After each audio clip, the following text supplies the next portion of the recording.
Hi, everyone, and welcome back to Inner Ear Secrets, the podcast that uncovers what's really going on in the world of hearing. I'm Veronica. And I'm Tiffany, and we're clinical audiology students here at the University of Melbourne. And today we're taking a deeper look at something that's very easy to be overlooked in the clinic, the medical side of pediatric hearing loss. That's right, because hearing loss doesn't always show up alone. Sometimes it's part of a bigger picture, whether it's caused by ototoxic medications like certain ototoxic antibiotics or linked to a genetic syndrome. The clues are often subtle, and as audiologists, we need to know what to look for. So, in today's episode, we're breaking down the differences between syndromic and non syndromic hearing loss and why some kids are more at risk, and chatting with a pediatrician about how we can work better together to catch these cases earlier. But before that, let's start by talking about how we assess children in the audiology clinic. For any children under the age of 7, we typically follow a pediatric assessment process. This usually includes taking a detailed case history, performing tympanometry. What it does is it's an ear pressure test to measure the health of our eardrums and also conducting age appropriate hearing tests. For us, the case history is especially important because it helps us to identify any risk factors or red flags that might suggest that the child is at risk of hearing loss.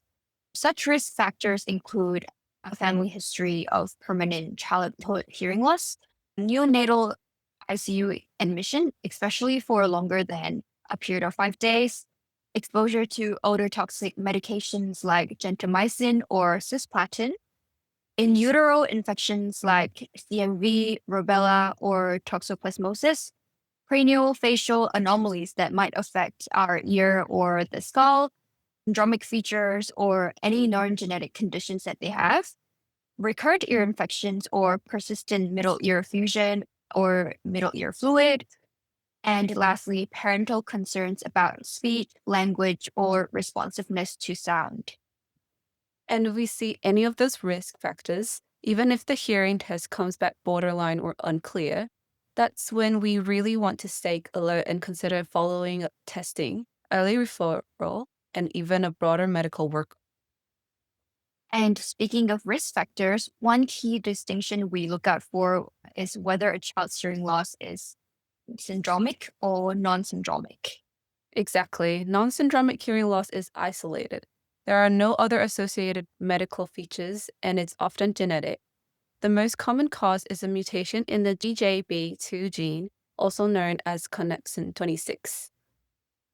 And on the other hand, syndromic hearing loss occurs alongside other clinical signs like vision loss, any heart or kidney conditions, or developmental delays. And this can point to conditions such as Usher syndrome, Waardenburg, Pendred, or CHODGE. That's where working with a pediatrician becomes so important. So today we've invited Dr. Valerie Sung, a Melbourne-based pediatrician, to help us understand what happens on the medical side of hearing loss. Dr. Valerie, thank you so much for being here. Thanks for having me. Yeah. To start off, can you give the listener a bit of a background about your clinical work and how you ended up with your current focus on hearing loss? Sure. I work in a clinic at the Royal Children's Hospital in Melbourne called the Caring for Hearing in Children Clinic. And I set this clinic up in 2016 after I came back from the United States, where I observed a very multidisciplinary model for a cochlear implant service that included a pediatrician. And I felt that it was actually really important that a pediatrician was part of the role of the child who has a hearing loss. So that's how I set up the clinic in Melbourne. At that time, there was another clinic in Victoria also running similarly. And I've set up since a professional network of different clinicians interested in this area of looking after deaf and hard of hearing children. And now we have more than 40 different ENT doctors and pediatricians and geneticists in this group. And we meet very regularly and exchange clinical experience and talk about cases. Yeah, and we're really excited to learn more about how pediatricians approach hearing loss. especially when it comes to broader medical conditions. And as we've just been talking about some of the red flags that we as audiologists have been looking out for in their history or their family background or any anomalies that we see. From your perspective, when a child is referred to you because of a hearing loss, what kinds of things do you look for in your initial assessment? Yeah, I think what you already mentioned before was all kind of the things that we look out for, right? And I guess when the child and the family walks into the room, it starts from there already. So observing the child and observing for any kind of interactions with parents and with us that may alert us to any red flag signs and also any Mhm. physical features. And then, as Mhm. any pediatrician would do, is building the rapport with the family and with the child. And then really going through a key few things such as their antenatal history, which you've mentioned, their early childhood history, in terms of their delivery, whether they spent time in the special care nursery, for example, and looking at any risk factors for hearing loss. And then also thinking about the postnatal history in terms of anything that might happened after birth. And of course, family history is a really solid part of our history taking in terms of drawing a family tree and also asking about consanguinity, which can put children at higher risk of autosomal recessive conditions. And the bigger thing that we do as well is the social history, including their support and the services they're accessing, and whether they have any, of course, developmental issues, which is a big part of what we do apart from looking at the medical side. So, as we all Mhm. know, children who are deaf and hard of hearing, a lot of them have other medical conditions that are associated or have other additional needs. About 40% of them do. So, a Yeah. lot of our work is around that, exploring those additional needs and also making any additional diagnosis if we need. And when investigating whether a hearing loss has a genetic basis, what does that process usually look like? The first thing is that you need to talk to the family to see whether they are interested in finding out about the genetic Yeah. basis of the hearing loss. And that really depends on the child, of course, in terms of how Mhm. they present. So, as you already mentioned, there's both syndromic and non syndromic hearing loss. Syndromic is where you can actually see physical features, and non syndromic is where you don't. But the majority of children we see have non-syndromic hearing loss, but that doesn't mean there's no genetic factors. In fact, they still account for the majority in terms of the genetic cause. Yeah. So the conversations with the parents is about what they will find useful in doing genetic testing. And we also need to be very culturally sensitive to this topic because not Yeah. all families will have that, I guess, mindset in terms of finding out whether it's genetics or not. So once we've discussed that, and if they really are keen to go down the genetic testing pathway, then it's a really detailed genetic counseling session that we do with the family, whether it's with us or with a professional genetic counselor, about the pros and cons of doing genetic testing, because that's not straightforward.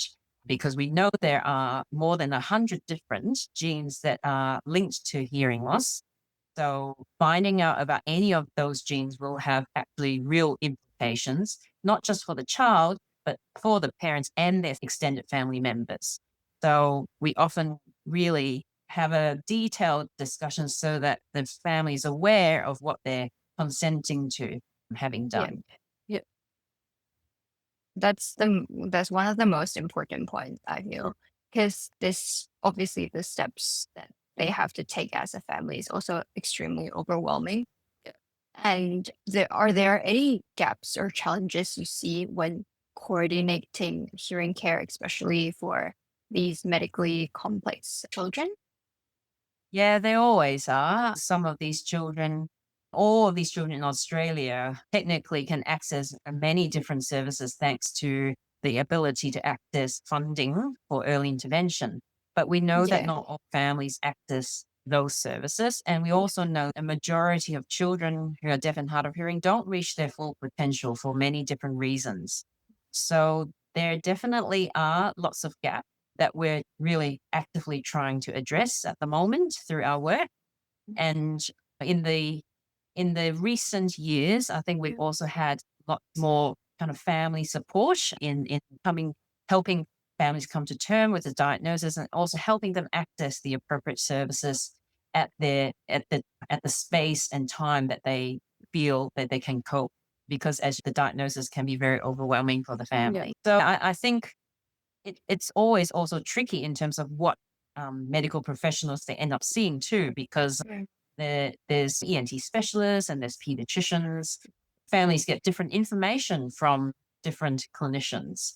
So different things to think about. Yeah, definitely.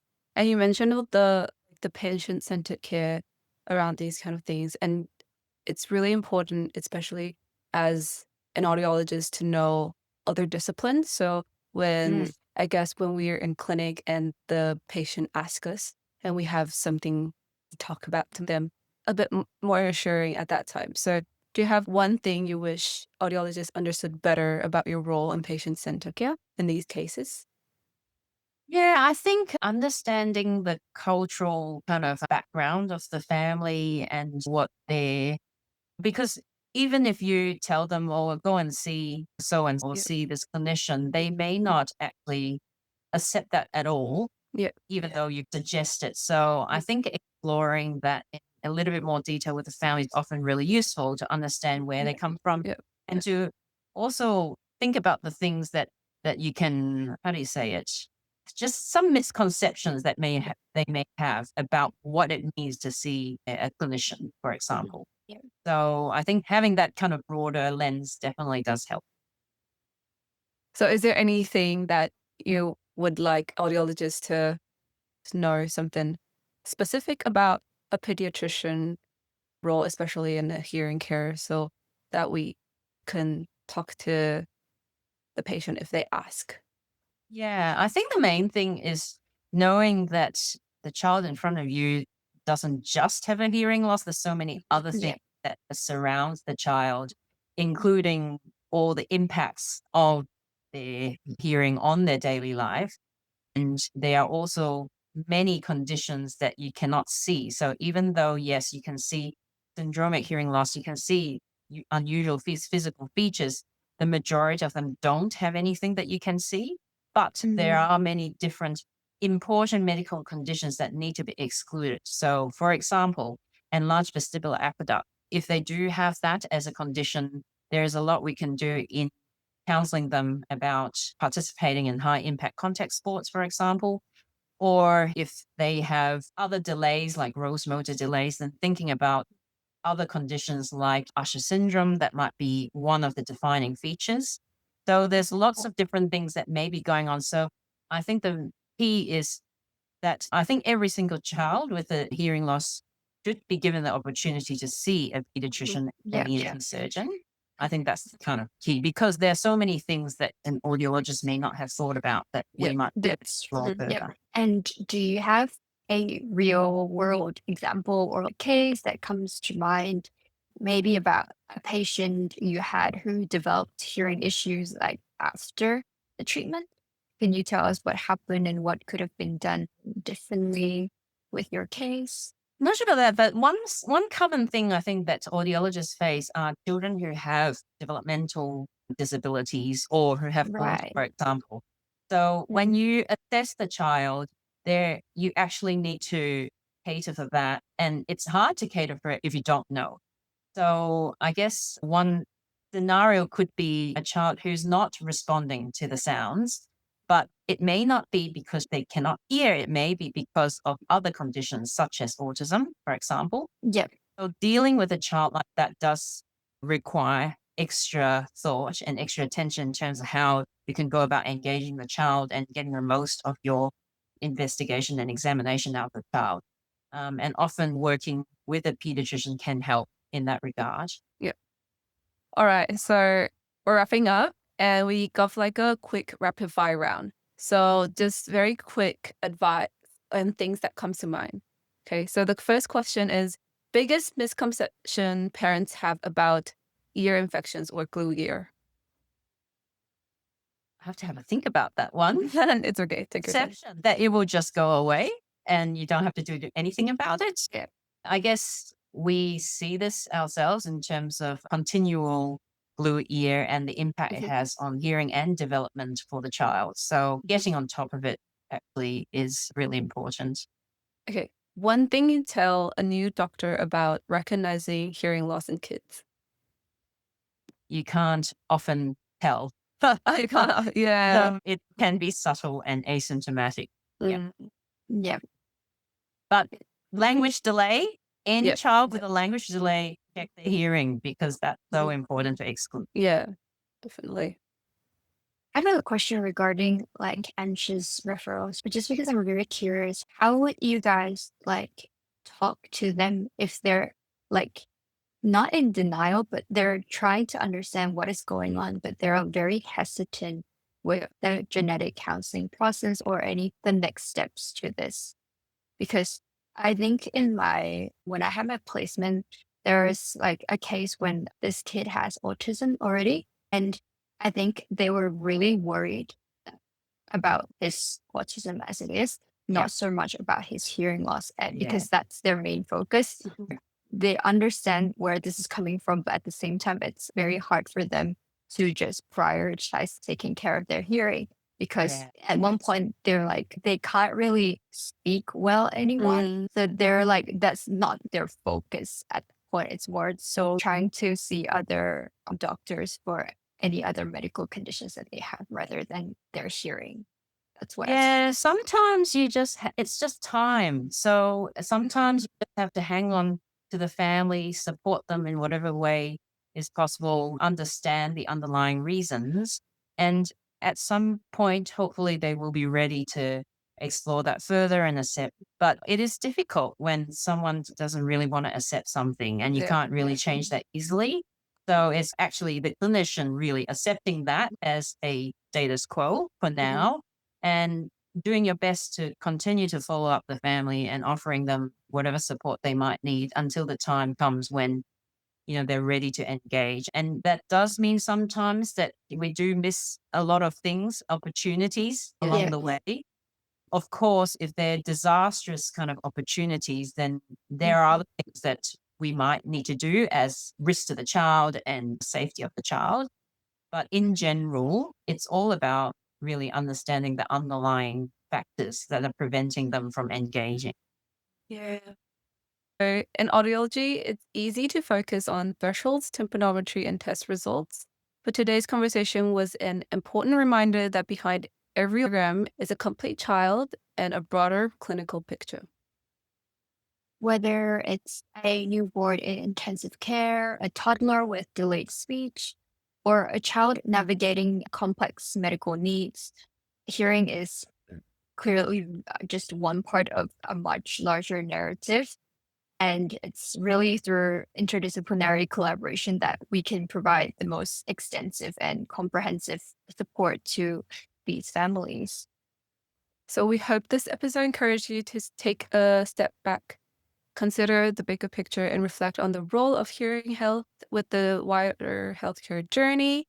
And thank you, Dr. Song. Thank you so much for sharing your insights today. You've really highlighted how hearing is just one part of a much bigger health story.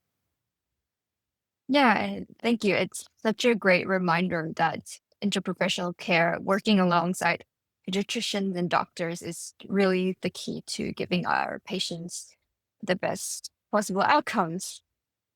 Thank Thanks you for so much.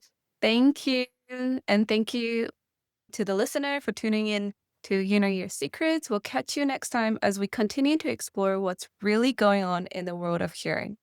Bye. Thank you. Thank you.